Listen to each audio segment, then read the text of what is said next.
అదే భగవద్గీత సారాంశం, అంతే కదా. దాంట్లో యుద్ధం చేయమని చెప్పాడా, కత్తులు పొడుచుకుని నరుకోమని చెప్పలేదుగా. చెప్పలేదు. మనిషి యొక్క సారాంశాన్ని, మానవాళి సారాంశాన్ని చెప్పాడు భగవద్గీత.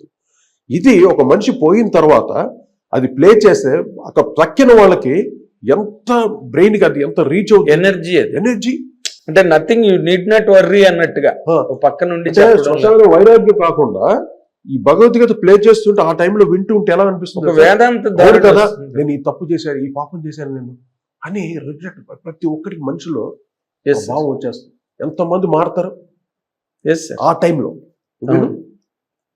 అవును సార్. బాడీ వెళ్తుంటే ఆ భగవద్గీత వస్తుంటే ఆ బాడీకే వాల్యూ వచ్చేస్తుంది.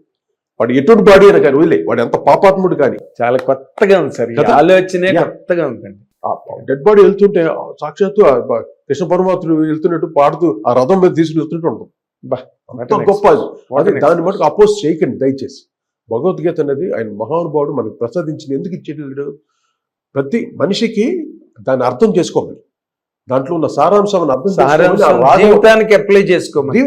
జీవితానికి వాడు అప్లై చేయకుండా వెళ్ళిపోయాడు. చూడు వాడు అది వేస్ట్ చేసుకున్నాడు, మీరన్నా బాగుపడుంటారా ఎదవల్లారా అని ప్రతి ఒక్కరికి భగవద్గీత మీద ఏ శంకరాచార్యుల వారు కానీ, లేకపోతే ఏ కంచి కామకోటి పీఠాధిపతులు కానీ, లేకపోతే ఏ దత్తపీఠాలు కానీ ఎవ్వరూ చెప్పని ఒక అద్భుతమైన ఎనాలిసిస్ చెప్పారు. నిజంగా అబద్ధం కాదు నా భావనండి. ఎందుకంటే అంత మనిషికి కావాల్సిన సారాంశం అది. అవును సార్. ఇప్పుడు పుస్తకం చదవకర్లా, అది వింటే చాలు. ఘంటసాల గారు కూడా ఎంత వైబ్రెంట్ వాయిస్, నిజంగా దైవికంగా ఉంటుందమ్మా. ఆయన ఏ పాట పాడినా ఆ ఎమోషన్ వచ్చేస్తుంది అనుకోండి. రొమాన్స్ అయినా, ట్రాజిడీ అయినా, ప్యాథస్ అయినా, డివోషన్ అయినా, అల్లరిగా పాడిన పాట అయినా ఏదైనా ఆయనకి ఇంకా కుడోస్. ఇంక నో అదర్. ఇంకో ఘంటసాల మరి రారు, లేరు. ఘంటసాల ఇంకా ఎన్ని తరాలు, ఎన్ని కొత్త ప్రపంచాలు వచ్చినా కూడా రాలేరు. ఘంటసాల ఒకరే. ఇందాక మీరు చెప్పినట్టు సూర్యుడు చంద్రుడు ఎలాగో ఘంటసాల గారు కూడా, బాలు గారు 100% వాళ్ళతో. సో మేము ఈ ఉగాది సందర్భంగా మీరు ఈ సంగీత లోకానికి చేసిన ఒక ప్రమాణంగా మేము భావిస్తూ దాని వెనక మీ ప్రయాణం సాగాలి.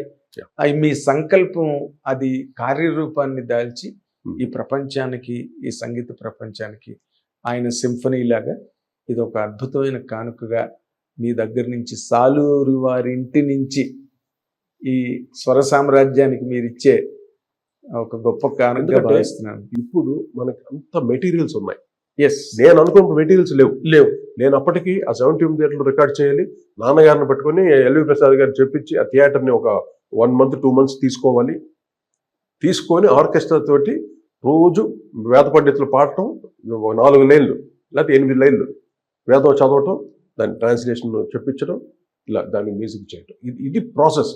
ఇప్పుడు బుడాపెస్ట్కి వెళ్ళొచ్చు, నేను లండన్కి వెళ్ళి ఎక్కడికెళ్ళినా సింఫనీ ఆర్కెస్ట్రా చేసుకోవచ్చు. తర్వాత ఇక్కడే టెక్నాలజీ కూడా వచ్చేసింది కదా సార్. బుడాపెస్ట్ గట్టి ఎందుకు వెళ్ళాలి? లైవ్ ఆర్కెస్ట్రా కోసం చేస్తే కొన్ని సౌండింగ్స్ అద్భుతంగా ఉంటాయి. అద్భుతంగా సార్. మీకు దేవుడు అన్ని ఇచ్చాడు సార్, మీరు చెయ్యకపోతే ఇంకా మీదే.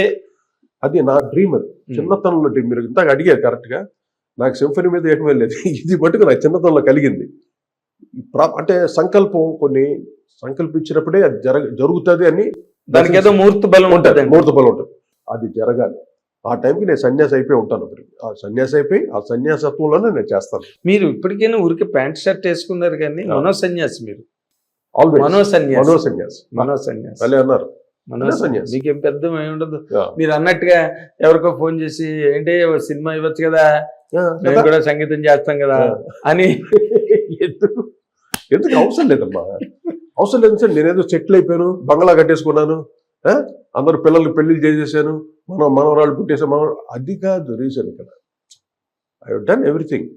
ఇంకా ఎందుకు దాని మీద ఇంకా తాపత్రయం దేనికని వచ్చినప్పుడు చేస్తా ఏదన్నా. ఎవరైనా మిమ్మల్ని అడిగితే, ఇప్పుడు అరుంధతి మీరు అవుట్ ఆఫ్ ది వే వచ్చి మిమ్మల్ని అడిగారు కదా, అంత అద్భుతంగా ఉంది దాంట్లో. ఇంకా వస్తే మట్టి ఇంకా ప్రాణాలు తృణంగా పెట్టి చేస్తారు. అది అందరికీ డౌట్ లేదు. కానీ ఎక్కడో ఇలాంటి వాళ్ళు కంబ్యాక్ ఉండాలి సార్ ఇండస్ట్రీలో. ఎందుకంటే టు సీ ద డిఫరెన్స్. ఇప్పుడు రివ్యూస్ లో రాస్తున్నారు సినిమాలు, కొత్త సినిమాలు. ఈ జనరేషన్స్ తెలియట్లా. ఇప్పుడు మేము చేసిన ఈ జనరేషన్స్ తెలియదు ఎంతసేపు. ఇప్పుడు కొత్త జనరేషన్ ఏంటి, కొత్త వాళ్ళు ఎవరు, ఒక కొత్తగా మ్యూజిక్ వాడు తమిళ్లో ఉన్నాడు కుర్రాడు, అదే జైలర్ అని చేశాడే వాడు, పేరు నోటికి రాదు. రకరకాల వాళ్ళు వచ్చేసారు సార్. మనం అప్పుడు ఇళయరాజా కొడుకు కూడా కార్తీక్ యవన్ రాజా వస్తేనే గొప్ప అనుకున్నాం. గొప్ప అంటే ఇప్పుడు తర్వాత ఎంతమంది రావాలి రావాలి బాగా. అవును, ఎవరి దగ్గర నుంచి ఏ గొప్ప పాయింట్ వస్తుందో కదా. అలా కూడా అది చాలా మంచి.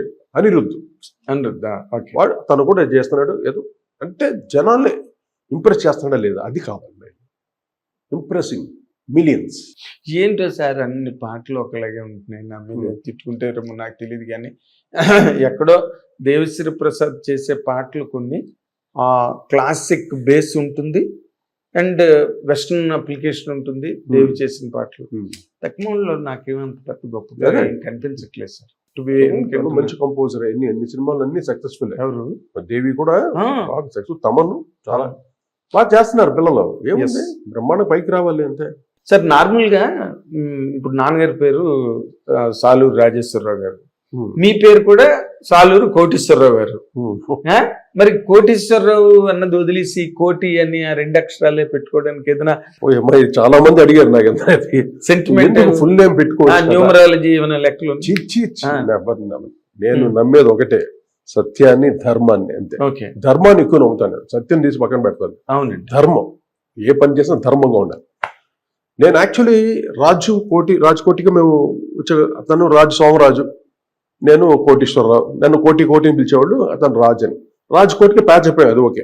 మేము విడిపోయిన తర్వాత నేను ఏం పేరు పెట్టుకోవాలో నేను స్ట్రగుల్లో ఉన్నాను. రాజేశ్వర కోటి పెడదామా ఏంటంటే రకరకాలు. అయితే అప్పుడు జగపతి రాజేంద్ర ప్రసాద్ గారు వచ్చి, నువ్వు కన్ఫ్యూజన్ అవ్వమాక, కోటి అని పెట్టుకో, కోటిగానే నువ్వు పాపులర్ అయ్యావు, మళ్ళీ వేరే కొత్త పేరు పెడితే ఎవరికి అర్థం కాదు, నువ్వు కోటి అని పెట్టుకొని ఆ మహానుభావుడు ఆశీర్వదించి ఆ పేరు నామకరణం చేశాడు నాకు. కోటి అన్న పేరు ఇంట్లో ఫ్యామిలీలో కూడా ఉంది. నేను ఇప్పుడు చిన్నప్పుడు కోటిని పిలిచేవాడు అందరూ. ఎలా కోటేశ్వరరావు అని పిలిచేవాడు కాదు, షార్ట్ నేమ్ కదా అప్పుడంతా. ఎంత పెద్దవాళ్ళకైనా ఆ పెద్ద పేరులో షార్ట్ గానే కదా పిలుస్తారు. 100% ఎన్ని పేర్లు ఉన్నాయి అలాగా మీరు చూడండి, పెద్ద పేర్లు అందరూ షార్ట్ గానే పిలుస్తారు. ఇప్పుడు వెంకటేష్ బాబు హీరో ఉన్నాడు, వెంకీ అంటారు. వెంకీ చాలా ఈజీగా వెంకీ అనేస్తారు. అలాగే ఎవరి పేరు తీసుకున్నా కూడా ఇప్పుడు చిరంజీవి గారి పేరు చిరు. చాలా ఓపెన్ గా అడిగారు నన్ను, ఏంటంటే కోటి అని మీరు ఫుల్ నేమ్ పెట్టుకోవచ్చు కదా అని. అది ఎందుకో కుదరలేదు నాకు. ఇప్పటికీ నాకు ఆశ కోటీశ్వరరావు అని పెట్టుకోవాలని, బట్ అర్థం తెలియదు కదా ఎవరికి. కోటిగా పాపులర్ అయిపోయి మీరు మంచి పాటలు చేసి కోటీశ్వరరావు అని పెట్టారు అనుకోండి, ఎవరండి కోటీశ్వరరావు. పాత 78 RPM రికార్డుల మీద ఘంటసాల గారి పేరు ఏమని ఉంటుంది తెలుసా? జీవి రావు అని ఉంటుంది. అంటే ప్లేస్ లేదు, స్పేస్ తక్కువ. స్పేస్ తక్కువ. తర్వాత ఘంటసాల వెంకటేశ్వర అని వాళ్ళు వేశారు, తర్వాత ఘంటసాల గారికి వచ్చేసింది జీవి రావు గారు. జీవి రావు అంటే జీవి రావు అని అన్ని అనుకున్న సందర్భాలు ఉన్నాయి. ఎందుకంటే ఘంటసాలతో కూడా ఘంటసాల వెంకటేశ్వరరావు గారు కదా, వెంకటేశ్వర లేదు అక్కడ, ఘంటసాల కట్ అయిపోయింది అట్లా. సో మీరు బట్ ఆయన జగపతి రాజేంద్ర ప్రసాద్ గారు పెట్టిన టైటిల్స్ అన్ని సూపర్ హిట్లు ఆయన సినిమాలకి. ఆయన చాలా మంచి వ్యక్తి. అయినా అలాగే మీ టైటిల్ మీకు మంచి సూపర్ సూపర్ హిట్ టైటిల్ అది. ఇప్పటికీ నేను ఎక్కడ వెనకడుగు వేయలే, ఎక్కడైనా కోటి వాళ్ళందరూ ఆశీస్సులు. స్వరకోటీశ్వరులుగా మీరు తయారయ్యారు. So wish you all the very best అండి. మీరు ఇంకా బాగా ఆరోగ్యంగా ఉండి, మీరు ఇందాక అన్నారే ఎవరిని కోరుకున్నా ఆరోగ్యం కోరుకోవాలి, అది మీ దగ్గర నుంచి ప్రారంభిస్తారు. ఈ ఉగాది సందర్భంగా ప్రతి ఒక్కళ్ళు ఆరోగ్యంగా ఆనందంగా ఉండాలి అంతే. దానికి ఏం చేయాలో అది ఆలోచించండి. డబ్బు సంపాదన అనేది చాలా సెకండరీ. ఫస్ట్ ఆరోగ్యాన్ని మనం కాపాడుకోవాలి. ఆరోగ్యం ఉందనుకోండి అన్ని సాధించవచ్చు. అందుకని అందరూ ఆరోగ్యంగా ఉండాలని మనస్ఫూర్తిగా ఆ వెంకటేశ్వర స్వామిని, బాబాని కోరుకుంటూ ఈ ఉగాది అందరికీ అద్భుతంగా, ఈ ఉగాదే కాదు ఈ యుగం ఉన్నంత వరకు ఈ ఉగాది అన్ని ఉగాదులు అందరికీ ఆనందంగా సుభిక్షంగా అష్టైశ్వర్యాలతో ఆరోగ్యాలతో ఆనందంగా ఉండాలని మనస్ఫూర్తిగా కోరుకుంటూ మీ కోటి సెలవు తీసుకుంటున్నాను. Love you all, God bless you. అందరు కూడా wish you all the very best. మీ దగ్గర నుంచి అది ఇమీడియట్ గా ఎప్పుడు ఇమీడియట్ గా అంటే as immediately as possible start అవుద్ది. మీద అది 2 ఏళ్ళు కావచ్చు, 3 ఏళ్ళు కావచ్చు, 4 ఏళ్ళు కావచ్చు, బట్ ఆ ప్రయాణం అన్నది ప్రారంభించాలని మీ అభిమానులందరి తరఫున నేను కోరుకుంటున్నాను. Thank you so much. ఇది ఈ రసాలూరు వారి మాతృక కోటి మ్యూజిక్ డైరెక్టర్ కోటి గారి తాలూకా అనుభవాలు. అభిప్రాయాలు, ప్రయాణంలో పతనిస్తులన్నీ ఇప్పుడు మనతో పాటు ముచ్చటించుకున్నందుకు మీ అందరి తరఫున ఆయనకి నేను థ్యాంక్స్ చెప్తున్నాను. Thank you. Watch and enjoy hit TV app. ఇందులో short news, live news, entertainment shows, movies, digital magazines తో పాటు మీ జిల్లా వార్తలను కూడా ఫ్రీగా చూడొచ్చు. అంతేకాదు కేజీ నుంచి పీజీ వరకు విద్యార్థులకు స్కాలర్షిప్ కూడా అందిస్తున్నాం. ప్రతి వారం 10 మందికి లక్కీ డ్రా ద్వారా ఒక్కొక్కరికి 10,000 రూపాయలు అందిస్తున్నాం. ఇంకెందుకు ఆలస్యం, వెంటనే హిట్ టీవీ యాప్ ని డౌన్లోడ్ చేసుకుని ఫ్రీగా ఎంటర్టైన్మెంట్ పొందండి. Hit TV app. Hit TV app. Please download Hit TV app. Hit TV యాప్ని ఫ్రీగా డౌన్లోడ్ చేసుకొని ఎంజాయ్ చేయండి. మీకు నచ్చిన ఎంటర్టైన్మెంట్ కోసం హిట్ టీవీ యాప్ ని ఫ్రీగా డౌన్లోడ్ చేసుకుని ఎంజాయ్ చేయండి. హిట్ టీవీ యాప్ని డౌన్లోడ్ చేసుకుని ఆస్వాదించండి, ఆశీర్వదించండి. ఇంతమంది సెలబ్రిటీలు హిట్ టీవీ యాప్ ని డౌన్లోడ్ చేసుకోండి అని చెప్తున్నారంటే ఎంత మంచి యాప్ ఆలోచించండి. అమెరికా అమెరికా అమెరికా అమెరికాలో చదవాలనుకునే వాళ్ళకి విశ్వసనీయమైన పేరు మన శౌర్య consultancy. UK Law 1 Year Masters. UK Law 1 Year Masters. 2 years work permit up to 5 years visa. Contact Saurya Consultancy. Contact 89851 89851.